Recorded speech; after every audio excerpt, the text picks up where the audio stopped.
Es sveicinātu manā podkāstā Māsība. Kā redzi, šodien es ierakstu daļu vismaz sākumu savā guļamistabā no savas mājas lazaretes, kur visi ģimene ir slima ar rotvīrusu.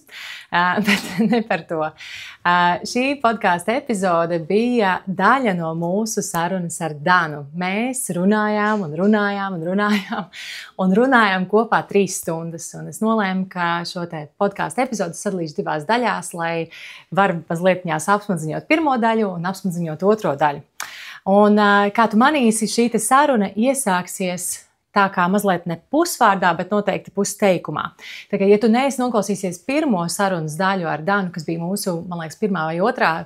podkāsta epizode, tad noteikti noklausies to sākumā un tad šo te tālāk. Ja tu esi noklausīsies, tad vienkārši var turpināt klausīties mūsu sarunu.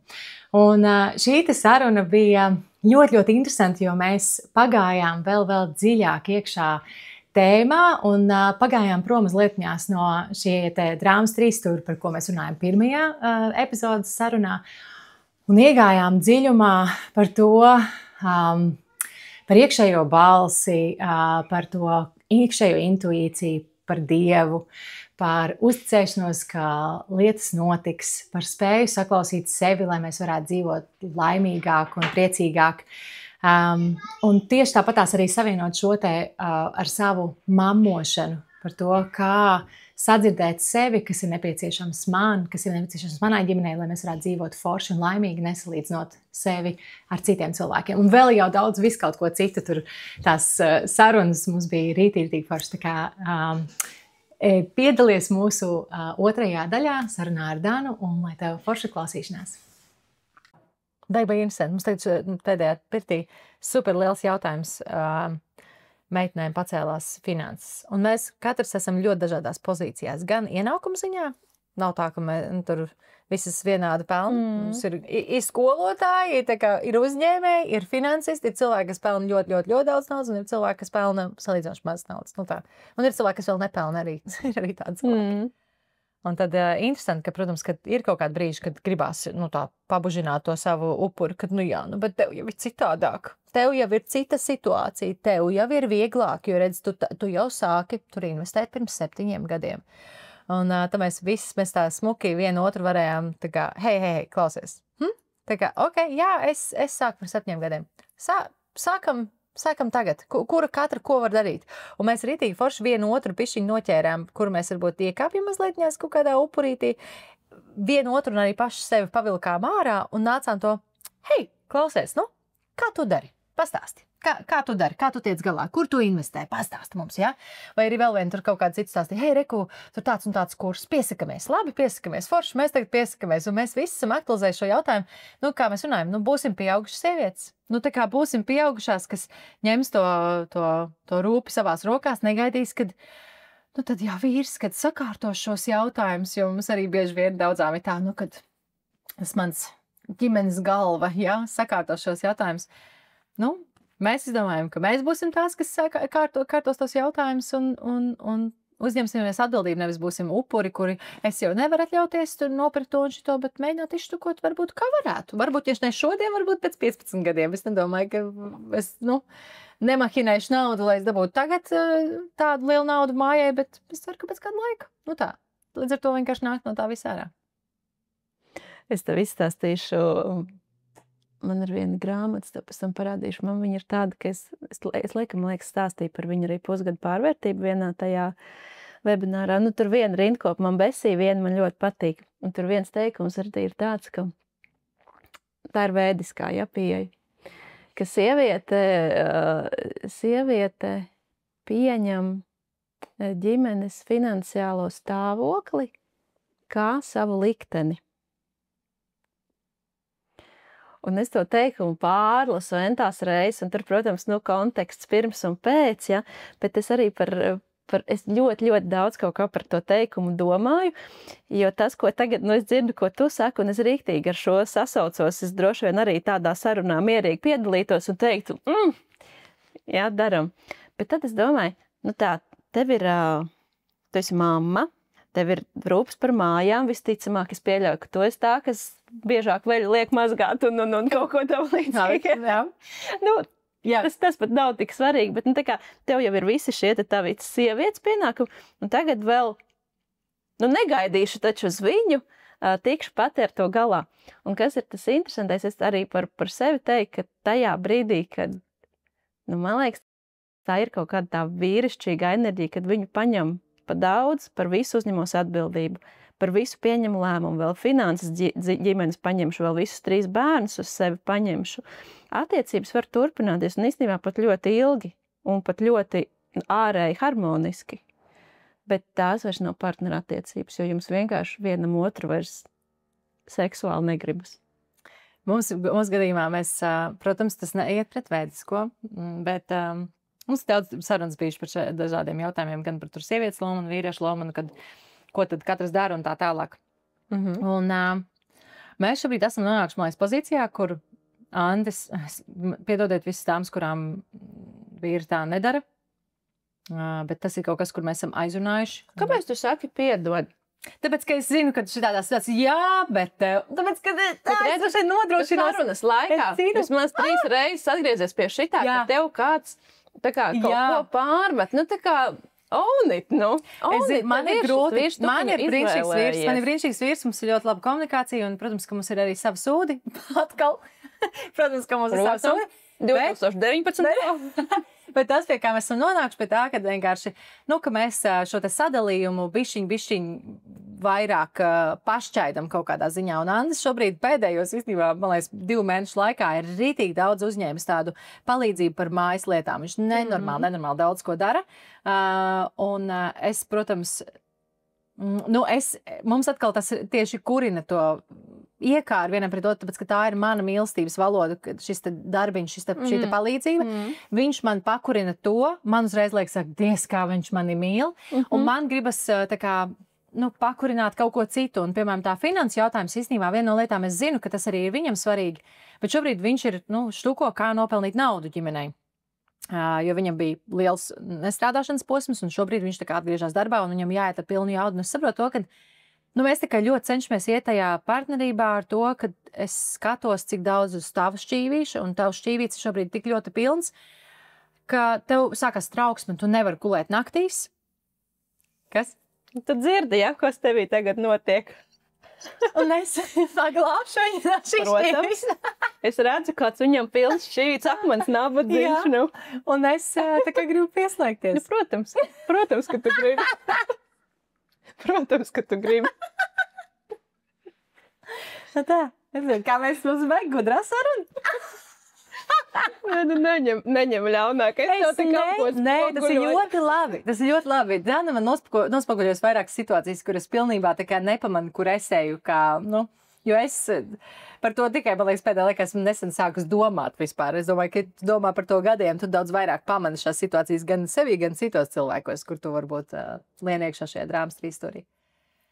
Bet, jā, man liekas, ka tas sarežģīja man liekas, ka tas sarežģīja kaut kādā ziņā partnerību un partnerattiecības, ja tu neiekšā vēdiskajā virzienā, ka vīrietis dara vīriešu lietas un sieviete dara sievietes lietas. Jo mēs nesam tieši draudzinājuši. Man ir es neesmu nenormāli spēcīga feminista. Galīgi nē.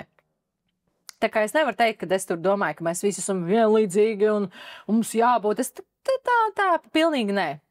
Bet man nenormāli trigero un sit korķis ārā tajā brīdī, kad tu runā par sievieti un vīriešu lomu un sievietes lomu, un man vienkārši liekas, tā kā esmu tik daudz gadus cīnījusies par to, lai tā kā es izcīnītu savu vietu, nezinu, finanšu pelnīšanā un vēl kaut kur un ietekmē un vēl visādas lietas, ka liekas ir tik šausmīgi bailīgi vispār to atlaist vaļā, ka tas nebūtu svarīgs vai... Bet tas kriterijs jau ir, vai tev tās attiecības, kādas jums šobrīd ir, vai tev viņas der un patīk, jo ja der un patīk, tā kā, viss jau ir ok, jo es jau arī, es zinu, par ko tu runā, man jau arī tieši tas pats, ka, tā kā, ja vīrs man nepirks to lielo dzīvokli, tad dabūšu viņu pati, ja? Jā. Taisīšu tur savu biznesu, vēl kaut ko, un viss jau bija baigi labi, bet es rīktīgi redzēju, ka tas attiecībām, es negribu teikt, ka nenāca par labu nāca, tāpēc, ka es vienkārši pati iztaisnoju muguru un darīju to, ko es gribu, nevis gaidīju, ka otrs mani kaut kā izvilks ārā, tā kā tas arī ir baigi svarīgi, bet tajā pašā laikā, Es nezinu, es arī es nevaru tev teikt, ka es te baigi pārstāvu vēdisko attiecību modeli. Absolūti nē, bet es arvien vairāk situācijās es redzu, ka kaut kas tur ir, kaut kas tur ir tajā sievietes maigumā un tajā vīrieša spēkā, tajā sievietes plūdumā un tajā vīrieša kaut kādā, nezinu, stabilitātē. Tas, ko es piefiksēju, ja tu esi pieredzējis superspēcīgas sievietes, tādas sievietes, tādas žostkās sievietes, un tu neesi, teiksim, es neesmu pieredzējis tās ļaujošās, tās plūstošās sievietes, par kurām runājam, tad ir kaut kādā brīdī, esmu piefiksējis, ka ir grūti, pat tad, kad tu saproti, ka tas nestrādā, un pat tad, kad tu saproti, ka var darīt labāk un citādāk, ir ļoti grūti atteikties no esošā, tāpēc, ka tu zini, ka tu saproti, ko es domāju.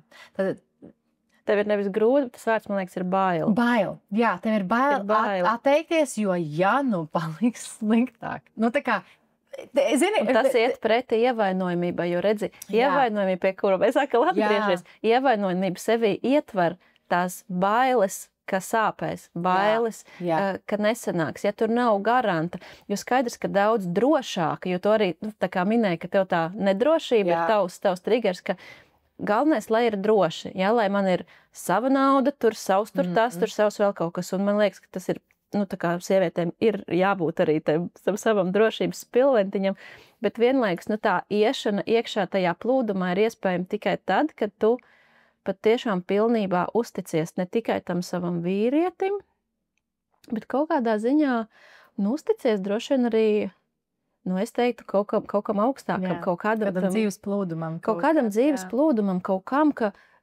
tu vienkārši tici, ka tu vienmēr nokritīs uz kājām. Es tur vēl neesmu.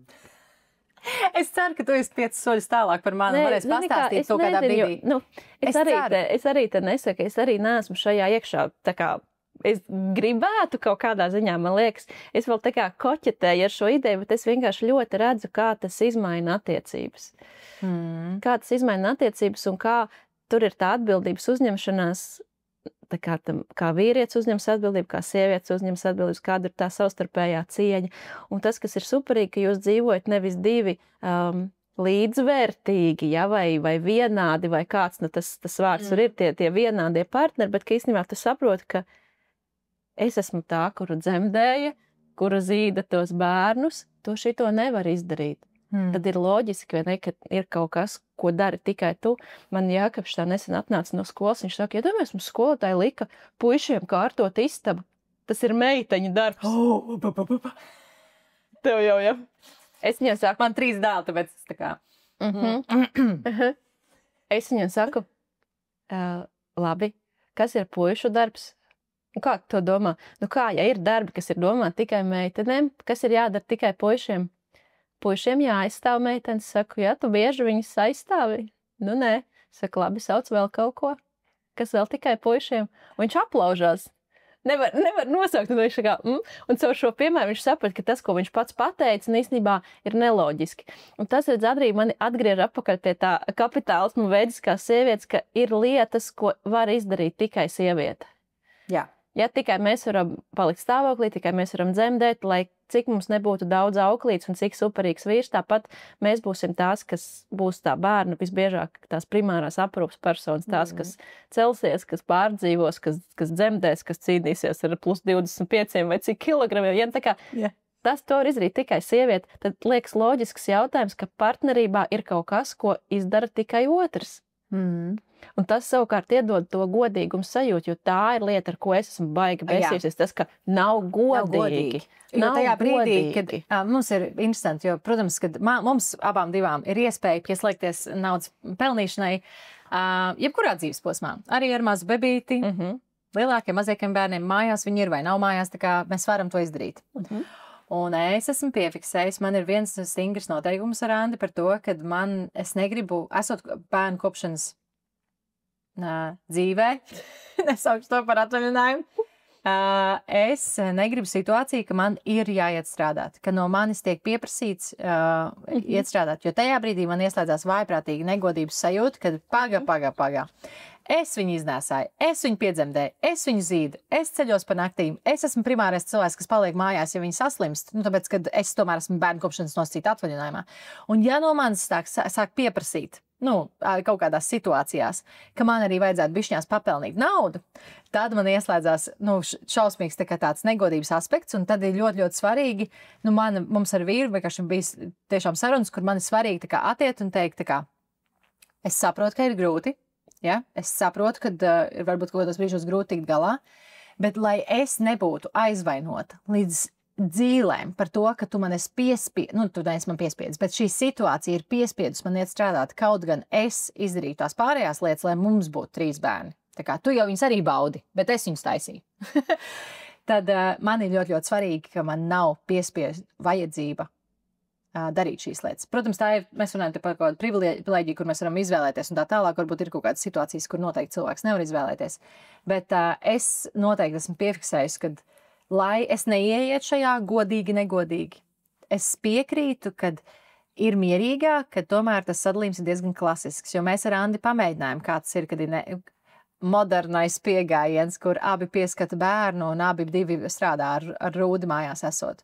Rezumē bija vienkārši briesmīgs. Nauda netika nopelnīta, un arī bērns netika pieskatīts. Smieklīgi izklausās, bet neviens neko īsti līdz galam nedarīja. Visi darīja visu kaut ko.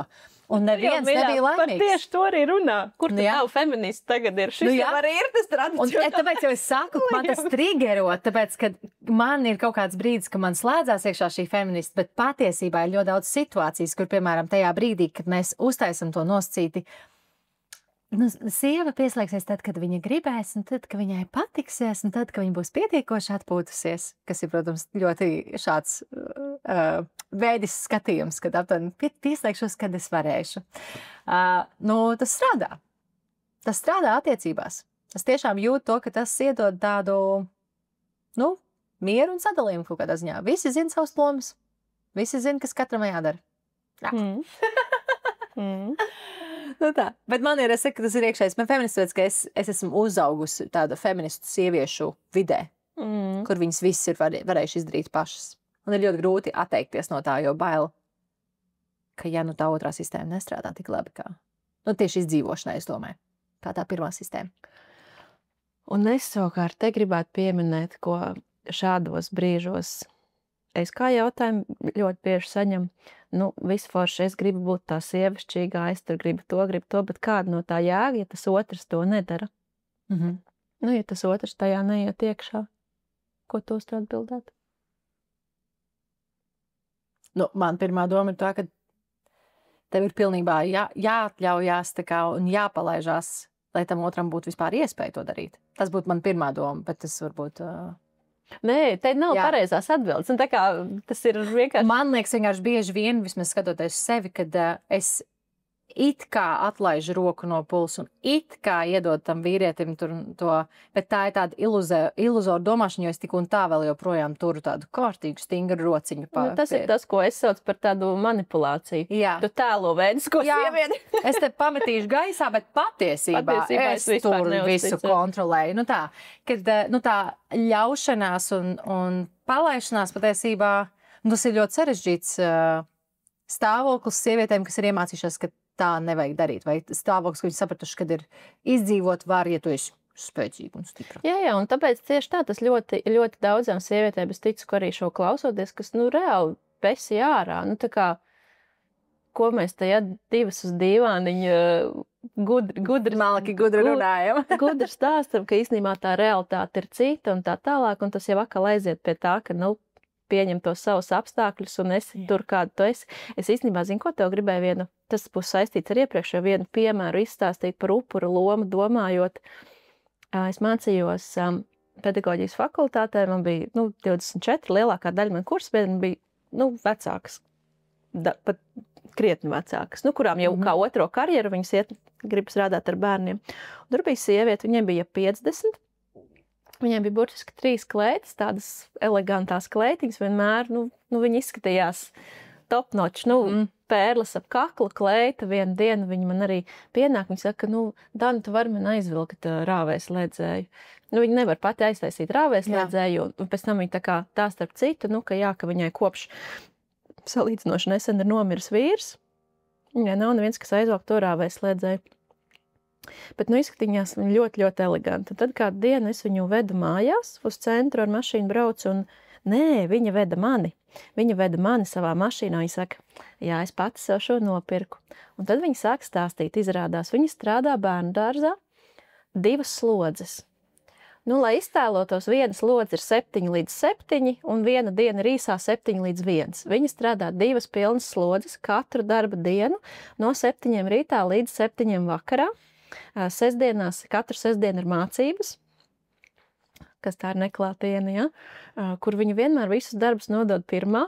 Viņa saka, es pa dienu vienmēr ar bērniem tur pusstundu nosnožos, citādi es nevaru izturēt, jo man jau 4 uz tilta jābūt. Un es uz viņu skatos, saku, uz kāda tilta?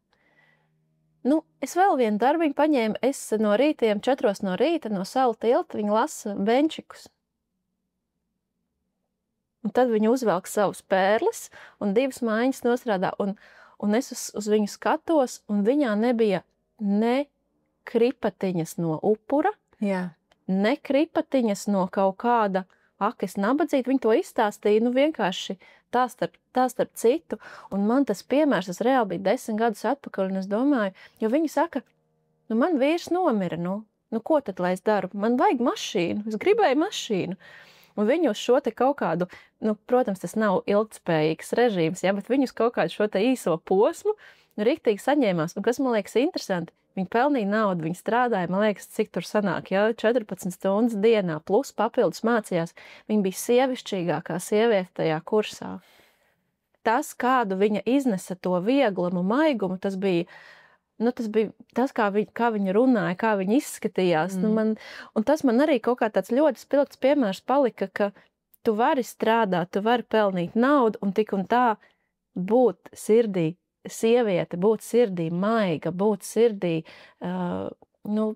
plūstoša, būt šī, es nezinu, puķa un tas maigums, un nebūt upurs, jo citreiz liekas, ka atgriežoties pie tā upura temata, ka būt sievietē, tas nozīmē būt upurim, tas nozīmē būt vājai, tas nozīmē būt nevarīgai, tas nozīmē būt kaut kādai. Ka mēs esam upuri tajā brīdī, ka mēs esam tā kā vecenis, ka patiesībā tas nāk no tās pozīcijas, ka tev uzbrūk, un man ir es vai nu es tā kā nevaru kā, bet patiesībā es tā kā cīnos pretī, iedošu pretī dzīvei, dzīve man uzbrūk, es tā kā, jo tā situācija, man liekas, ka bieži vien, ka cilvēki, ka tas nenāk no tā, ka, es īstenībā gribu vienkārši būt spēcīga, tā kā, es gribu būt spēcīga sieviete, tas nāk no tāda, parādīšu pasaulē, parādīšu dzīvei, kā jūs man sitīšu pretī. Tā nav pieaugusi sieviete, tā ir aizvainot maz meiteni, vai ne? Un man šī sieviete kaut kā tik tāds spilgts piemērs bija, un es par viņu bieži atceros arī tajā kontekstā, ko darīt, ja man tur tas vīrs tur nekāds, vai man vīrs tur ar mani neiet šādās dziļās sarunās un vēl kaut ko, bet tas jau neko nemaina. Tad tāpatās tu piedzimi viena, un tu nomirsi viena, tas ir tavs dzīves ceļš, ko tu ar savu dzīvi te izdari. Un to es arī sev bieži atgādinu, un to ir īpaši grūti atgādināt tad, kad ir tie mazie bērni, jo mēs ļoti, ļoti ieplūstam iekšā, ka mēs esam mammas, un visa mana dzīve ir būt mammai, un mamma.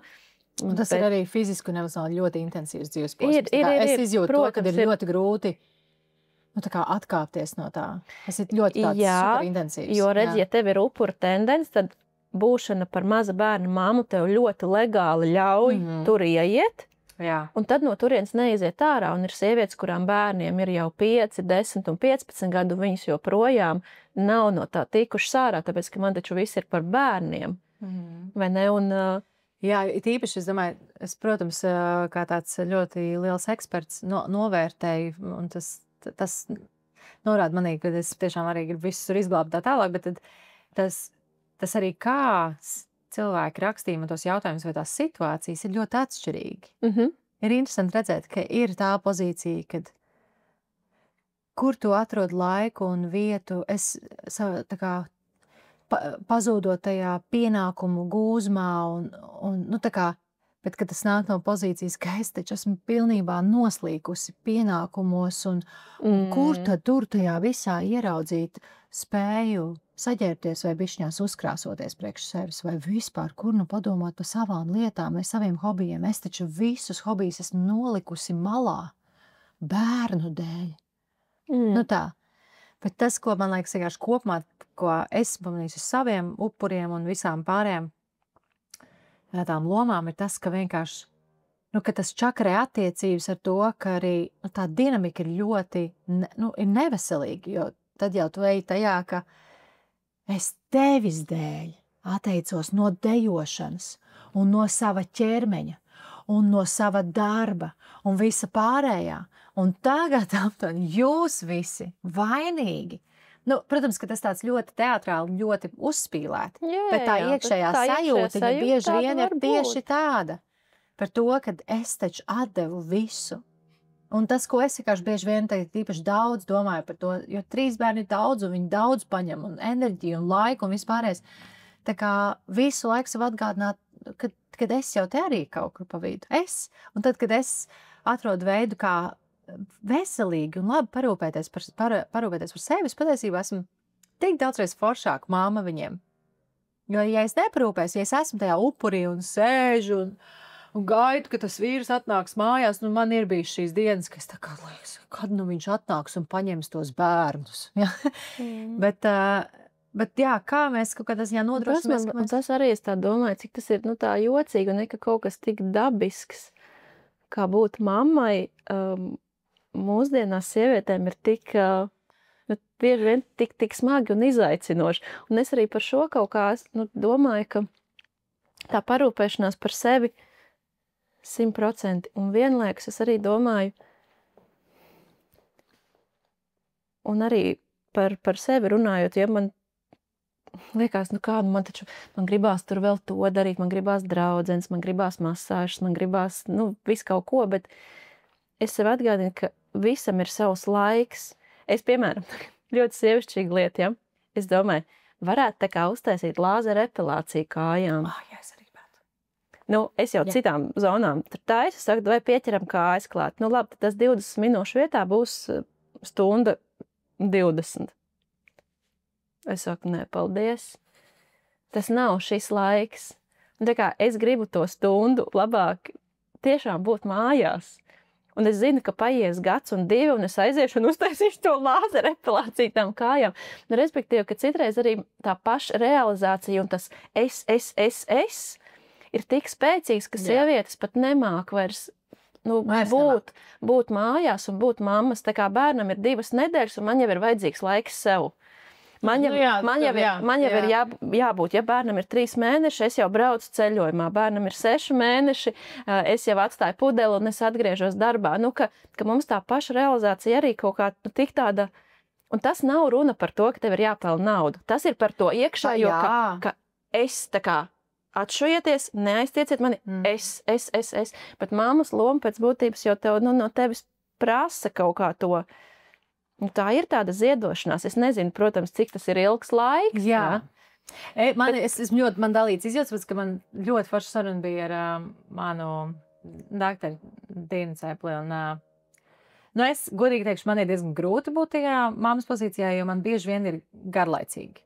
Man tiešām, to es tieši arī sākšu, man ir šausmīgi garlaicīgi. Jā. Un tas, ko es piefiksēju, kad tā rutīna un tas kaut kādā ziņā gan vienveidīgums, gan arī vienkārši tas, ka nav tās dinamikas tā ikdienā, protams, varētu iztaisīt dinamiku, bet kopumā vienkārši tā dinamika ir diezgan tāda lēna un mierīga. Es varu daļai to baudīt, bet ja man tas ir ilglaicīgi un visu laiku, man ir sajūta, ka man iekšējā uguns vienkārši dziest. Ka es sēžu istabā, man nāk miegs, man tajos brīžos nāk visvairāk miegs, tajās dienās man vienkārši pilnīgi letarģiski paliek, man nāk miegs. Sāk vispār zust kaut kāda interese par lietām un tādu dzīvi un kopumā, un es izjūtu milzīgu tādu, tiešām tādu sajūtu, kad mana uguntiņa iekšējā vienkārši tā lēna un prācīgi dziest ārā. Varbūt man būtu jāiemācās dzīvot ar to, nezinu, Šobrīd neesmu pie tā nonākusi. Es, protams, nonāku pie tā, ka man ir svarīgi pakurināt to manu uguni. Saprast tās lietas, kas kurina manu uguni, un ka, ja es uzkurinu to uguni, tad es savai ģimenei varu būt daudz kvalitīvāk un foršāk. Tas, protams, ir mans stāsts. Un tad es saviem bērniem es piefiksēju, ka ja es tajā dienā esmu pakurinājis to savu uguni, kaut vai sociāli pabijusi viena pati 1 uz 1 ar kādu draudzeni uz stundu uz kafiju. Mēs nerunājam te par es izbraucu uz 16 dienām un tur palieku. Es vēl, protams, neesmu gulējis nevienu pilnu nakti. Un bēbīts ir pie pupa, bet kopumā es sev izkārtoju, ka man ir šis laiks, kurš kurina manu to iekšējo uguni. Un tas piefiksēja, kad es vakaros pilnīgi bez nekādas aizturas var sēdēt un lasīt grāmatas un likt lego un zīmēt un taisīt ēst ar viņiem kaut ko, smieties par kādiem muļķīgiem jokiem, mīcieties. Tas nenozīmē vienmēr, bet es piefiksēju, ka man tad to ir izdarīt daudz vieglāk. Es nedomāju, ka šeit droši vien ir pareizi vai nepareizi. Šodien liekas, ka tas ir nepareizi. Es noteikti savā galvā bieži vien sev pārmetu, kad kā tad tā, būtu jau forši, ka tā nebūtu. Būtu forši, ka es varētu to uguni uzkurināt ar to ģimenes pavardu, bet tas ģimenes pavards, diemžēl, man nekurina to uguni. Un es tieši tāds jūtu, ka mēs vienkārši dziestu, lēnu prātīgi mirstu. Un tad droši vien iestājās mans kaut kāds iekšējais feminisms un tā iekšējā sajūtiņa par to, ka, kur tad es, kur tad man. Protams, ka tas ir ego un papucēšana un tā tālāk. Es nonāku pie tās iekšējās sajūtas, vismaz šobrīd, tas, ko esmu atradusi, es ļoti ceru, ka varbūt kādēļ, es ļoti ceru, ka es kaut kad mainīšos. Es gribētu mainīties, jo man iekšēji sajūta, ka tas, kā tu domā un tas, kā tu redzi, ir pareizi. Ka tā dara labas mammas. Ka tāda mamma kā es nav gana laba. Ka es par sevi domāju, ka es labu mammu, ja? Jā, tas, ka katru vakarēju gulēt domājot, cik laba mamma! Bet zini, kas ir, tas, protams, ka mēs idealizējam. Es skatos tām, 5 bērnu mamām, kuras mājas skolo bērnus un nekad viņas nelaiž dārziņā. Un tu domā, ka es sev nepišu smadzenes par to, ka es bērnus laižu dārziņā. Kaut gan, ja es atkāpjos, es par to taisīju solo sarunā, par ko es apraudājos, bija par tas, ka es terapijā esmu pievisējis, ka man ir 2 balss. Viena, kas ir ļoti, ļoti, ļoti skaļa, un tā ir salīdzinoša balss, kuras iekļauj mani sabiedrībā un ir izdomājis, kā ir pareizi un kā ir nepareizi. Un tur ir 1 vai 0, un tur nav nekādas palēkās zonas, melns vai balts, un tu esi vai nu pareizs, vai nu nepareizs. Un ja es esmu tajā skaļajā, ļoti uzbāzīgajā balsī, tad es lielākoties iekrītu tajā, kad es esmu pilnīgs mēsls, un man nekas nesanāk, ir tīpaši tajā māmošanā, piemēram. Par daudzām citām lietām es te nejūtos. Un tad citreiz, es terapeitē bieži vien saku, ka ja es apklusinu to balsi, un es paklausos, kas iekšā notiek, kas man tā čukstošā, klusā, mierīgā balstīm, kas saka, hei, es arī te. Un viņa man patiesībā pasaka, ka tā kā mums der, tā mums der, un mums ir labi. Ja es viņā paklausu, tad es jūtos mierā ar to. Es jūtos mierā, jo ja es atkāpjos, redzu, ka man bērni patiesībā ir super laimīgi dārziņā. Mums, vienkārši tas, protams, ir attaisnojums, kur man gribas pateikt, mums nav nekad bijuši tur problēmas, nekad nav bijuši tā kā milzīgas tur histērijas, viņš nenāk mājās raudādams pēc tam tā kā izveidināt visu. Es skatos uz saviem bērniem, ir tīpaši ar otro bērnu, es skatos tā kā viņš ir stabils, emocionāli stabils, tiešām tāds, drošs bērns, drošā vidē, viņš jūtās labi, mierīgi, droši, un viņš vairāk mazāk. Un tas tā domāju, bet interesants, viņu palaid dārziņā 1,5 gadā. Tā kā, kas, protams, man kā perfektai mammai liekas, tā nedara. Tās pareizās mammas laiž bērnus 3 gados, nevis 1,5 gadā. Bet, tā es mācos vienkārši klausīties savā tajā, to, kas mūsu ģimenē un kas man kā personībai, man kā cilvēkam. Un jo mēs vairāk, tas būtu itīgi forši, kad mēs gan paši sev nešakarāt smadzenes, ka mēs viens otrs nesalīdzināt ar sevi gan labi, gan slikti, jo mēs jau to daram abos virzienos. Vienkārši iemācītos, un es to nedarītu ar citiem cilvēkiem, bet iemācīties vienkārši ieklausīties sevi un darīt lietas, kas mums der. Un tagad saki, ja mūsu attiecībās tā der, un mēs jūtamies labi, tad viss ir saprīgi. Tad jau nekas ārkārtīgi nav jāmaina. Jā, un tas arī redz kā interesanti, ka man liekas, tu to tā ļoti, ļoti personiski šo paķēri. Es pat nebiju to tā par tevi konkrēti. Man bija tā tēma, tāpēc. Jā, jo es par to tevi tā konkrēti nebiju domājis, jo es domāju, ka tu esi superīga mamma. Es zinu, ka tu daudz ar saviem bērniem dzīvojies un dari. Un tas pats arī, kur, piemēram, par Ameriku, ja? Tu saki, nē, nu tas tur ir pilnīgi traki. Bet tur jau sēž tāda pati sieviete, kur, tu zini, Amerikā krūts barošana, tas ir, nu, tā kā milzīgā lieta, kur, nu, ar krūti baro, nu, reti kurā sieviete, ja? Tāpēc, ka šie te piena maisījuma industrija vienkārši ir tās māmas pārliecinājis, ka tu ieklausies, piedod, ka es kariķēju tevi, ja? Bet tu ieklausies sevī, ja? Ja tev tas nepatīk, nedari to. Jā. Un tur vienkārši vesela nācija sieviešu atsakās no šī te kaut kāda, nu, instinkta, un es ļoti labi saprotu, ka ir visādi stāsti, ja? Ka ir ļoti arī gadījumi, kad tas tiešām nav iespējams, bet nu nevar būt, cik Amerikā tie ir puse vai pat vairāk sieviešu, kuras... Bet iedomājies, ja tu ej uz darbu 6. nedēļā un tev visu laiku ir jāpumpē piens, tas ir, protams, šausmīgs darbs. Nu, tā kā es ik laikam sev uzdodu jautājumu, vai tā kā cik ilgi es izturētu, ja tu esi tādā situācijā. Un es saprotu, crazy. Nu, protams, kad būtu pieprasījuma ar to pupu ir daudz vieglāk. Nu, tas ir vienkāršāk. Un tas, ko sievietes, es ticu, savā galvā sev saka, un to es vienkārši, kad redzu kaut kāds tāds videos, man ļoti interesanti arī paskatīties. Nu, tā kā tas komentāru sadalījums un kā vispār tā kā cilvēks to skatās, un tas teikums, ko es tur bieži redzu, ir bet tas ir mans ķermenis, tā ir mana dzīve, es par šo pieņemu lēmumu, es nepakļaušos tur sabiedrības domām, es darīšu tā, kā man ir vajadzīgs. Redzi, un tas ir tas pats teikums, ko tu tikko teici, un tajā pašā laikā tu skaties, piemēram, uz tām Amerikas mammām, un tev arī tur, nu, es nezinu, tu vari godīgu sirdi pateikt uz mammu, kura 2 mēnešu vecuma aizved bērnu, un pateikt, nu, ja viņai tas der, baigi labi. Es tev vienkārši izstāstītu vienkārši ļoti precīzi situācijas. Dzīvoju Amsterdamā, Nīderlandē, un Nīderlandē viņiem ir dot laikam 2 vai 3 mēneši šurpu turpu praktiski. Vai nu tu ņem pirms dzemdībām mēnesi un tad pēc dzemdībām 2, bet kopā tev ir 3 mēneši. Vairāk neviens neapmaksā. Izņemot tad, ja tev ir darba devējs, kurš tā kā atsevišķi kaut ko speciāli piemaksā. Tas pats arī Anglijā. Anglijā, man liekas, ir kaut kādas tur nedēļas, neatceros, tur ir laikam 2 mēneši bija tas, ko tev valsts dod, un pārējais ir tikai un vienīgi uz tavu darba devēju. Ja tavs darba devējs atsevišķi neko nepiemaksā, tad tu nesi bērniņu uz daycare. Un daycare saucās ligzdiņa tāda vienkārši, kur tu nes to bebīti, tas bebīts ir 2 mēnešu vecs bebīts, ja? Un man bija kolēģi, viņai tas bērniņš bija gadījies, cik es sapratu, ka viņa bija attiecībās, kur vīrietim bija sava ģimene, bet viņš tā kā bija gatavs kaut ko tur maksāt un tā tālāk. Un viņa stāvoklī, pildīts pēdējiem brīdim, nepārspīlēt, aptuveni, aizgāja no darba un nākamā dienā piedzemdēja. Un tagad es atnāku uz darbu pēc kaut kādiem 2 mēnešiem, viņa sēž darbā. Es saku, Rašīta, ko tu dari te? Viņa tā, kā? Esmu darbā. Es saku, pagaid. Un es tajā brīdī neko nezināju par Nīderlandes sistēmu. Es saku, kā darbā? Es saprotu, kur tavs bērns? Kur tu viņu atstāji?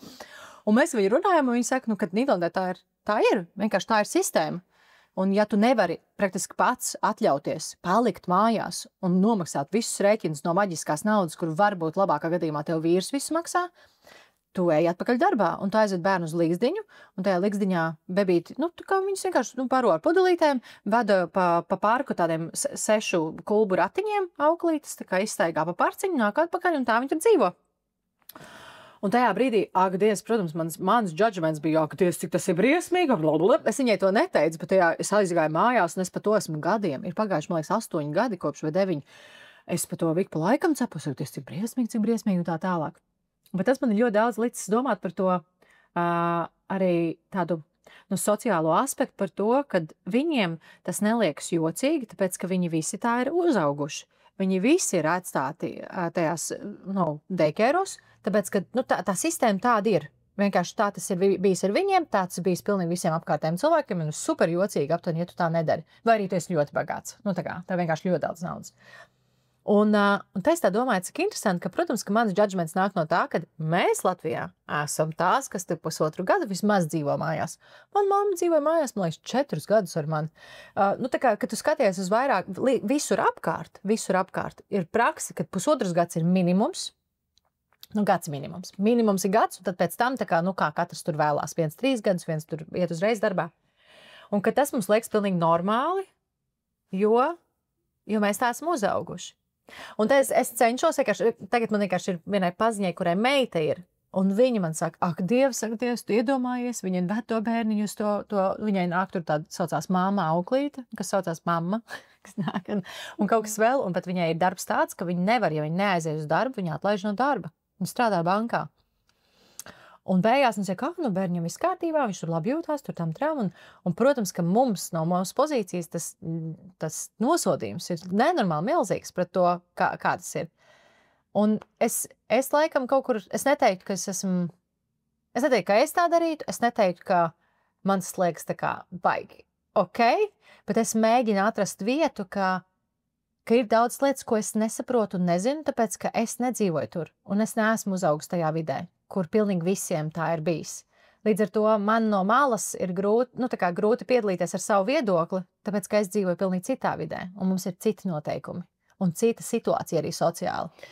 Nu, un redz, ka jā, un tajā pašā laikā gribas piebilst, ka tu saki, ka tā sajūta vai tas, tu saki, nosodījums vai tas vērtējums nāk no tā, ka tu esi augusi citā pieredzē, bet vai nevarētu būt tā, ka tas nāk no kaut kā vēl daudz dziļāka, no kaut kā evolucionāra, no kaut kā instinktīva, no kaut kā, kur, tā kā nekad dzīvnieku pasaulē neviens zīdītājs savu bēbīti neatstās dažu nedēļu vecumā kaut kur vienā meža galā un pats ies gulēt citā meža galā. Tā kā, ja mēs no šī aspekta paskatāmies, vai tas nav kaut kas tāds evolucionārs un instinktīvs, kas tajā ir iekšā. Un, zin kā, un es pat teiktu, ka man tās, ja tās var nosaukt par dusmas un nosodījumu, nav pret to mammu, bet pret to, ka šis ir tas modelis, ko mēs esam sev visi kopā uzbūvējuši.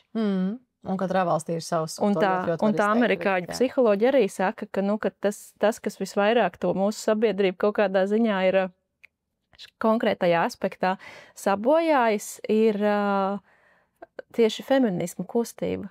Ka viņi ir tik daudz laba iedevusi, neapšaubām.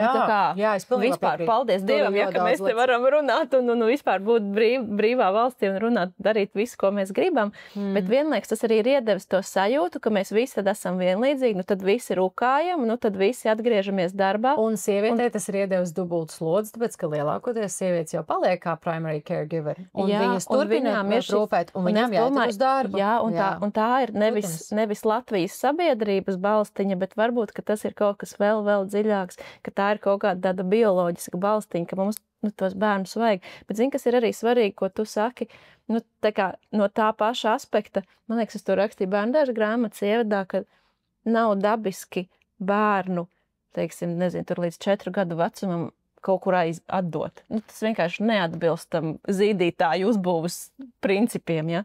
Bet tajā pašā laikā nekad nav bijis jābūt sievietei vienai pašai ar to bērnu. Jā, tas ir tas arī aspekts, ka mēs aizmirstam to, ka mēs nedzīvojam ciemos. Ka šitādās šūdiņās pat dzīvoklīši, tas arī nav dabīgi, līdz ar to, mums ir tā kā jāveido, kaut vai sociālajos tīklos, tā sajūta, ka mēs te esam daudzas, ka mēs te esam vairākas, ka mēs te varam vienotrai lūgt palīdzību, ka mums ir draudzenes ar bērniem, ka mums ir, tā kā vākt, ko vien tu vari, jo tas arī, man liekas, kaut kā līdzsvaro to tiekšanos pēc dabiskuma.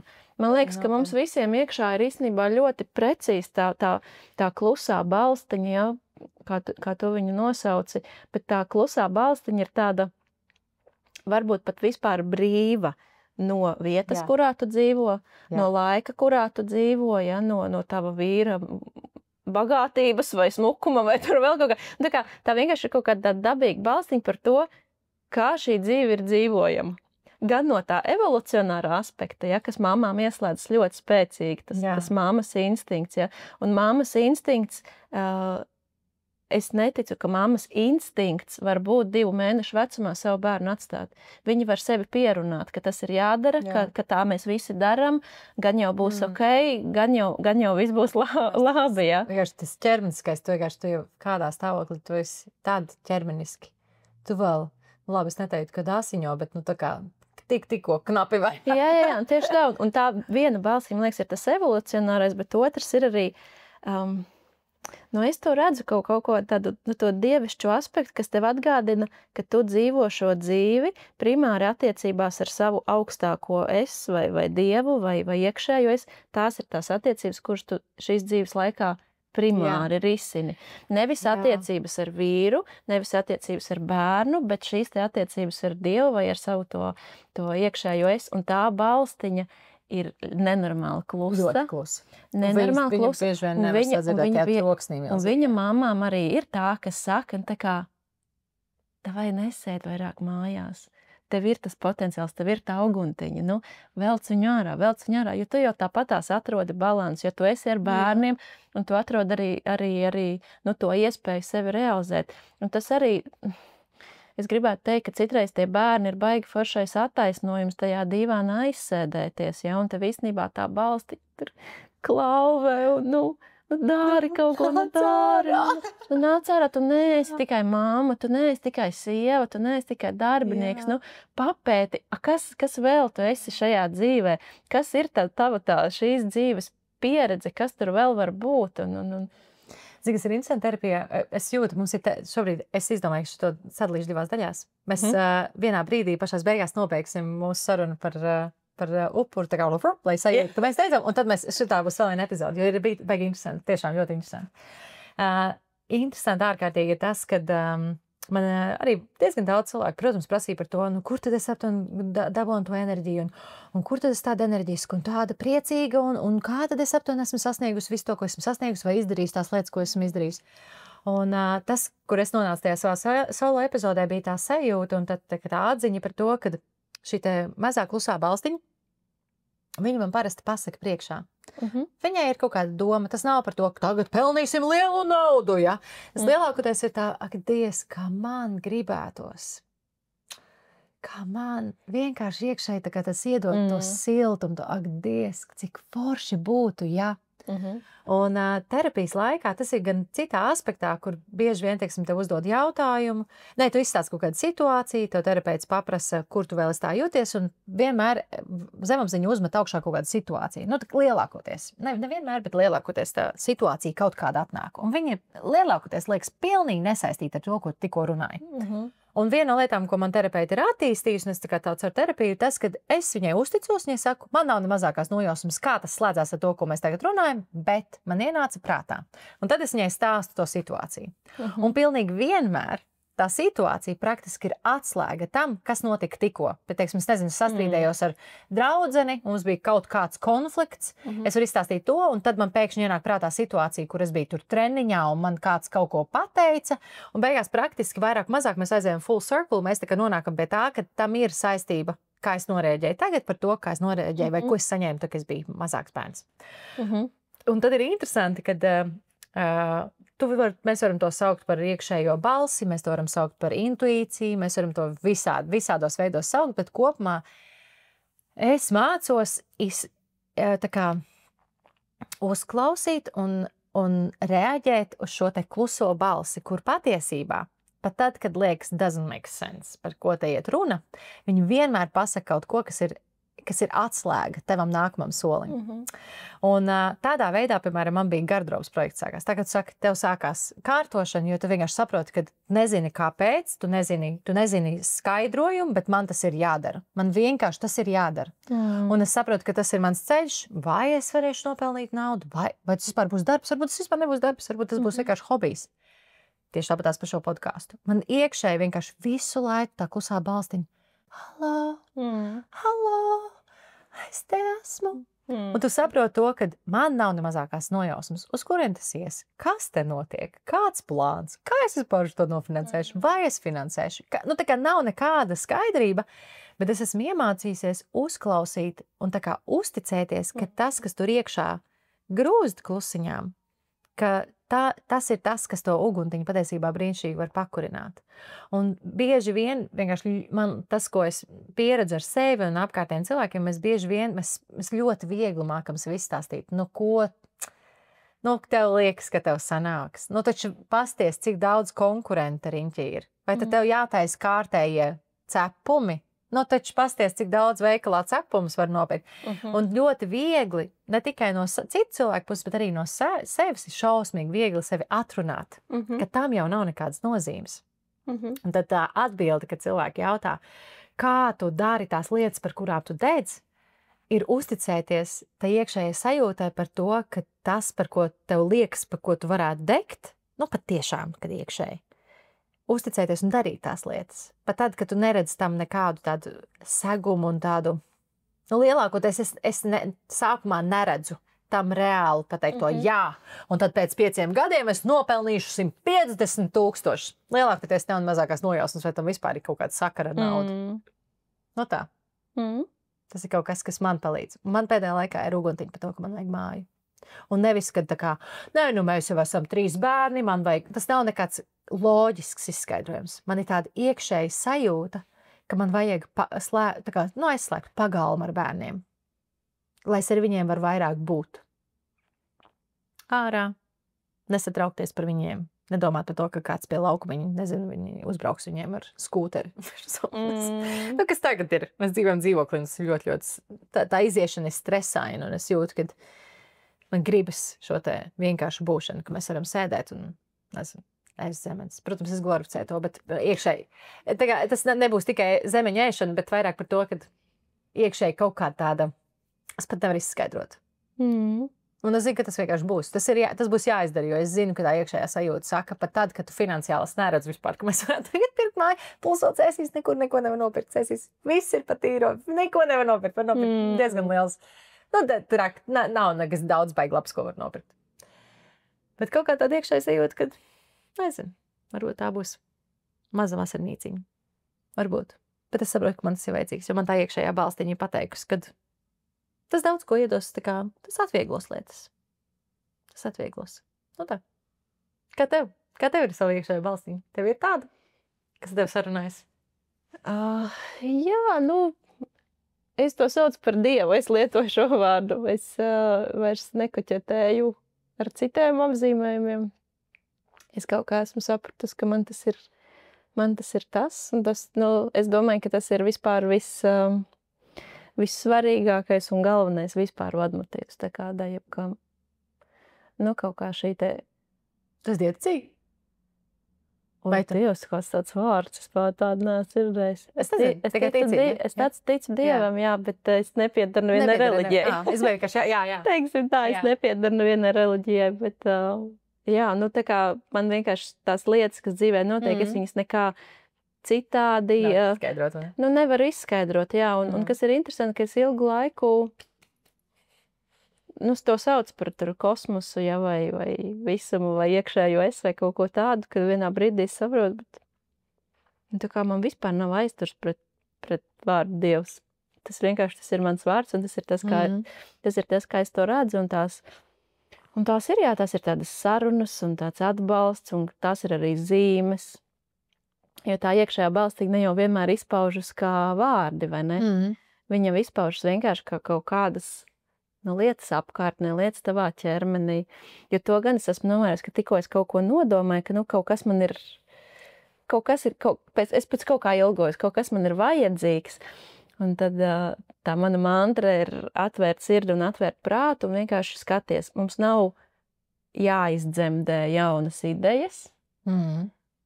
Mums nav jāizdzemdē kaut kāds tur perfektais scenārijs, ko tagad darīt, bet mums ir jāiemācās, nu, man ir jāiemācās, un to es ļoti mācos to izturēšanu, to pieņemšanu, kad es esmu te, kur es esmu, un es būšu atvērta, un es skatīšos, kas nāk.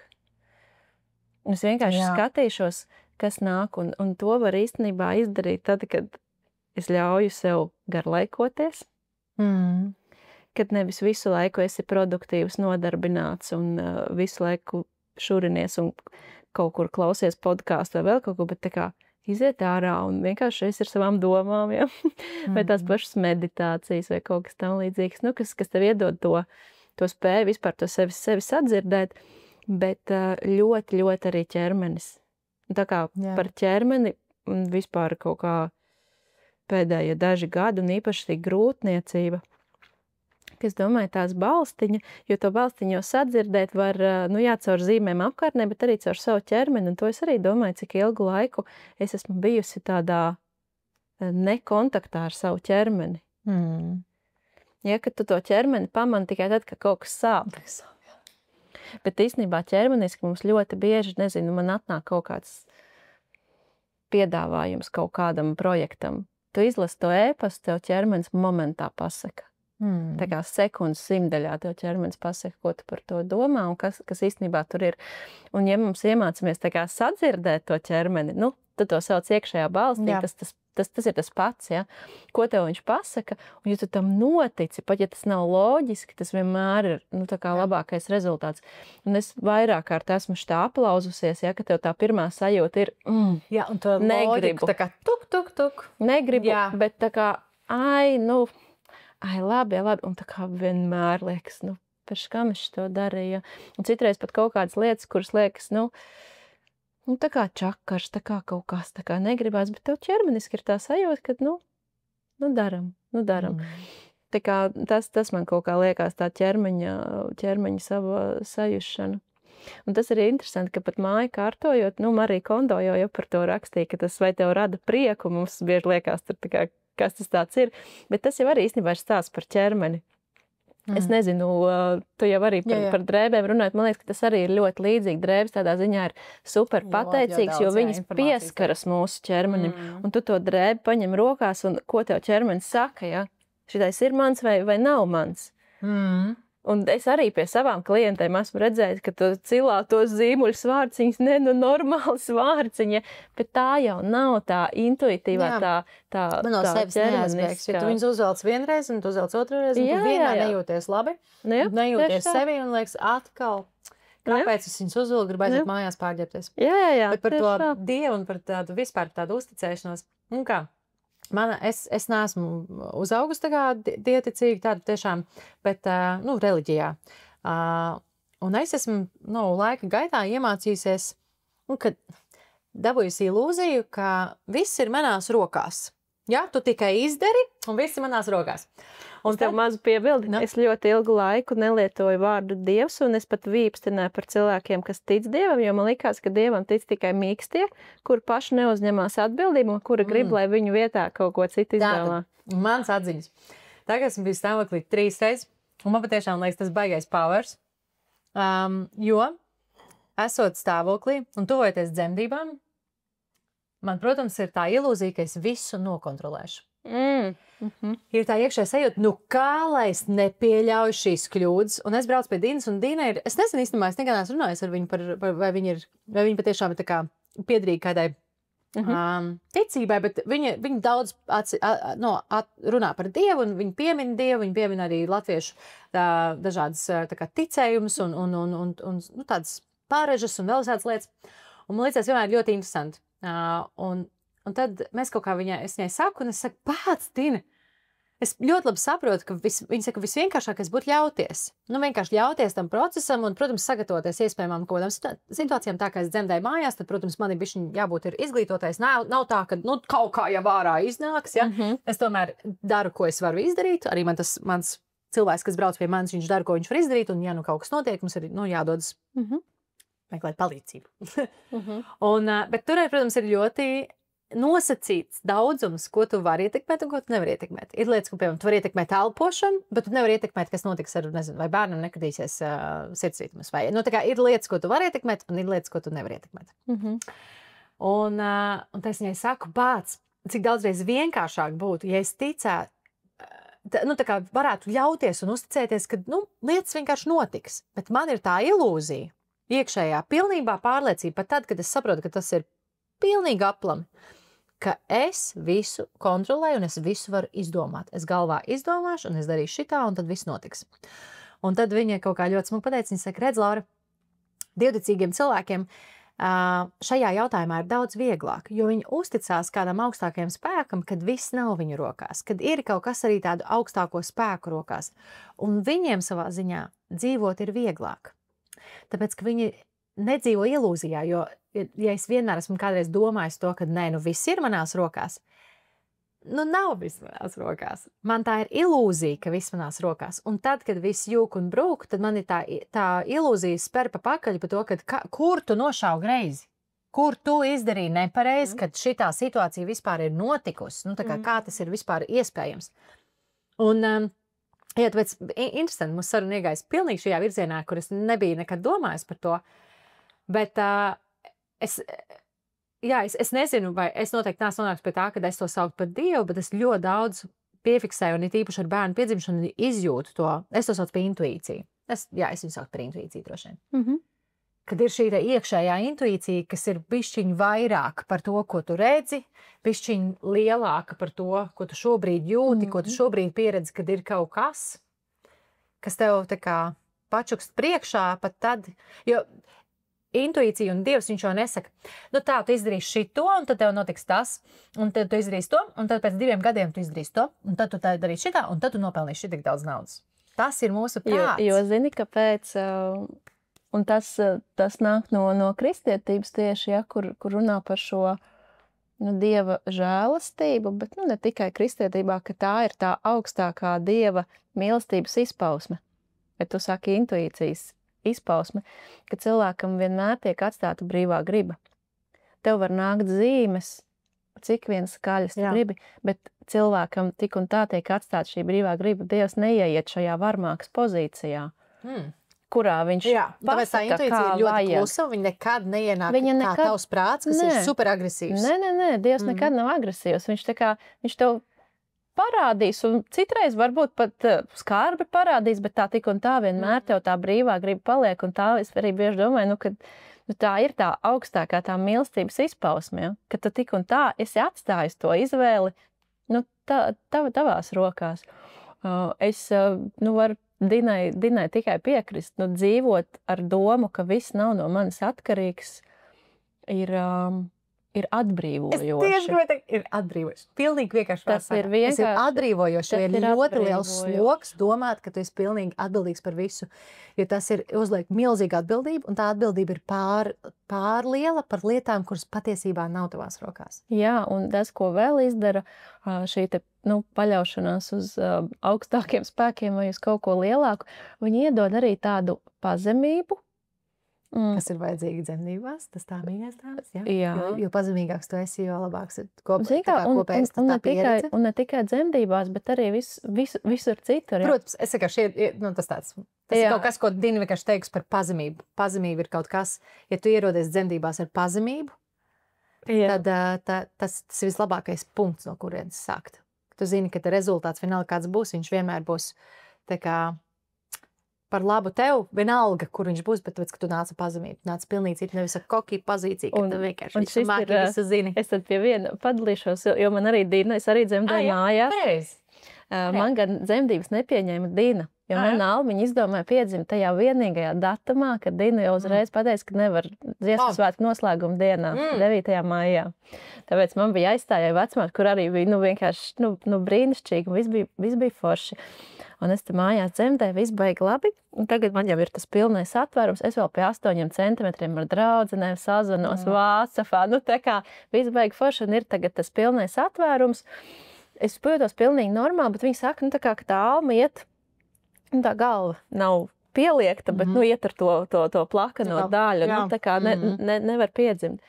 Un tas, ko viņa darīja, viņa tā kā ar rokām viņu tur stūma apakaļ un to galiņu pievīdīja.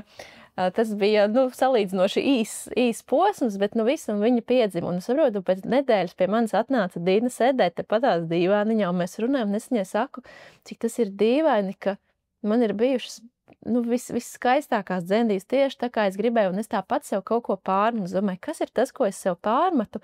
Tas, ka es nevarēju piedzemdēt pilnīgi viena. Ka man bija vajadzīga tā vecmāte, kura to galviņu tur tā kā sagrozīs. Jo, ja es būtu tā, kā es iztēlojos, es mežonīgā sieviete ieeju mežā viena pati piedzemdēju, Dina saka, visticamāk, tu tur 10 stundas būtu šitā mocījusies, un tāpat tev beigās aizvest uz ķēzargriezienu, ka nevar tā kā ar tādu to galvas pozīciju piedzimt. Un es kā sev pārmetu, ka redz, kā es nevarēju tā kā pati to visu izdarīt no sērijas.